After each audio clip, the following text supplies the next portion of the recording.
super importante o laudo que é revelado pelo jornal o Globo hoje. Faz um tempo que esse laudo está em andamento. Ele é um laudo para sistematizar as quebras de sigilo que foram pedidas e deferidas pela Justiça ainda em maio de 2021. Diego, nós estamos aí com 2 anos de quebra de sigilo do Carlos Bolsonaro em andamento. E é bastante difícil de entender a demora da conclusão desse caso, porque ele foi instaurado em julho de 2019, depois de uma reportagem que eu fiz junto com uma colega, quando eu ainda trabalhava no Jornal o Globo, que é a Juliana Castro. A gente ali já desenhou muito bem como o esquema funcionava de maneira coordenada, não só no gabinete do Flávio, como no gabinete do Carlos Bolsonaro. Os funcionários que transitavam de um gabinete para o outro, a ex-mulher do Bolsonaro, Ana Cristina Vale, que foi a primeira chefe de gabinete, e que botou pelo menos 7 parentes dela ali. E aí depois, quando ela sai, ela deixa um primo no lugar, que chama Guilherme Hudson. E aí, Diego, é que entra a conexão das histórias, né, do que está ali no laudo hoje, com tudo isso que eu estou contando. Esse primo da Cristina, ele era um chefe de gabinete no papel. Ele não tem um crachá, ele foi prestar depoimento para o Ministério Público e não tinha um e-mail para mostrar para o Ministério Público sequer em 10 anos que ele foi chefe de gabinete, de uma troca que seja de mensagem entre ele e o Carlos nesse período.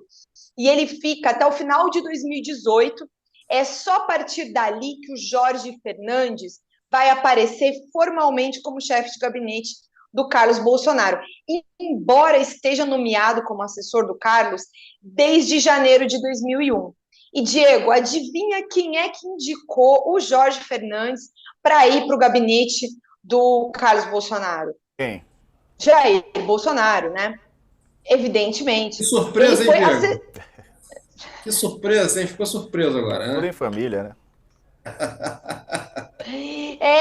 O Jorge Fernandes também foi assessor do Bolsonaro entre julho de 99 e dezembro de 2000, exatamente ali, pouco antes do Carlos tomar posse, quando ele ainda era um jovem de 17 anos, né? E foi eleito pela primeira vez, inclusive concorrendo contra a própria mãe. Eu vou depois escrever uma análise maior sobre tudo isso. Essa história que vem à tona agora sobre esses repasses de 2 milhões de reais para a conta do Jorge, de um núcleo só de 6 funcionários, Diego, ela é um aspecto do laudo. O laudo é maior do que isso. Eu continuo tentando apurar os outros núcleos, porque o Ministério Público, quando pediu quebra de sigilo do Carlos, apontou, se eu não me engano, 6 núcleos da organização criminosa, palavras do Ministério Público, tá?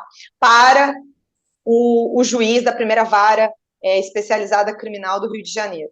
Então, assim, esse é um aspecto, existem outros aspectos em apuração, a gente falou aqui no UOL essa semana sobre o papel do Guilherme Hudson pai, que é pai desse primo que eu estava falando aqui, que é um coronel, que foi colega do Bolsonaro na AMAN, e que quem ouviu o podcast sabe que a Andrea, que é a cunhada ali do Bolsonaro, conta que ela ia no banco com o Guilherme Hudson, ele ia levar ela a sacar o dinheiro. Então, esse é um caso, Diego, que tem quebra de sigilo, tem áudio, tem depoimento, tem confissão, tem, assim, um volume de provas gigantesco para o Ministério Público trabalhar.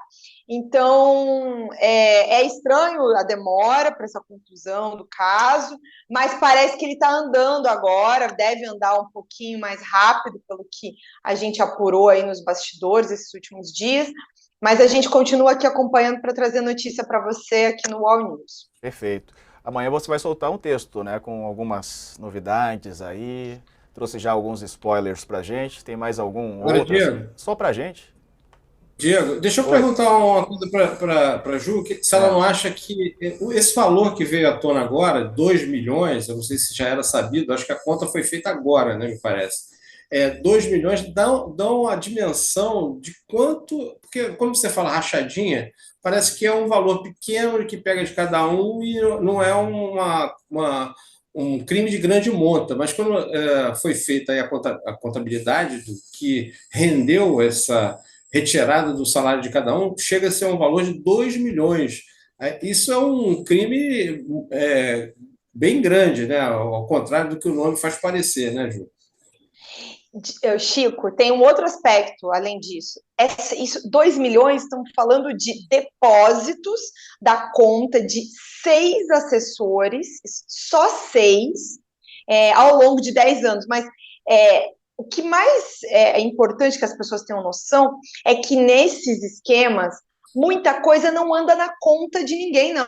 O esquema funciona assim: o funcionário recebe o salário na conta, ele vai lá e saca a conta, dinheiro da conta ao longo do mês.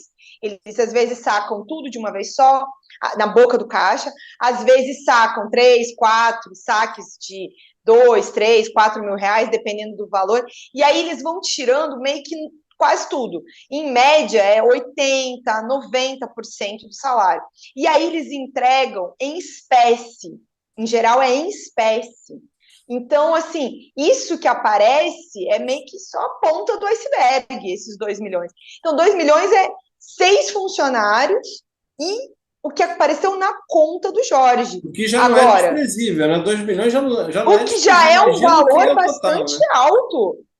Imagina o que é o total. Ter noção da totalidade é muito difícil. Para lembrar aqui do que apareceu na conta do Fabrício Queiroz, também foram 2 milhões de um núcleo de 8 pessoas, se eu não me engano. Agora, isso também é só um pedaço. Depois, muito desse dinheiro, o Ministério Público depois vai mapeando, no caso do Flávio, que estava já, né, formalizada a denúncia, a gente vê mais concretamente, ali paga, além de imóvel em espécie, paga boleto de IPTU, boleto de financiamento, paga viagem, despesas as mais gerais, babá, funcionária doméstica. Então, vai pagando tudo que der, conforme você vai lavando o dinheiro, você vai sumindo. Porque aí ele chega em espécie, é pago em espécie, e aí ele vai andando e vai indo embora. No caso do Flávio, também encontraram boletos de plano de saúde, das filhas. Então, tudo que dava para pagar em dinheiro era pago em dinheiro. E quem acompanhou um pouco mais, talvez vai lembrar que tem dinheiro em espécie. Nas campanhas eleitorais também era usado muito dinheiro em espécie. E aí vai. Compra sempre de chocolate, né? Compra de chocolate. É aquela história, né, que depois virou piada entre as pessoas, dizer que a família Bolsonaro tem aversão ao sistema bancário, não gosta muito do Pix, né, não gosta muito de TED, gosta muito do cash. Gosta muito do dinheiro em espécie dessas transações, né? A gente tem acompanhado nas informações que vão chegando. Ju, obrigado.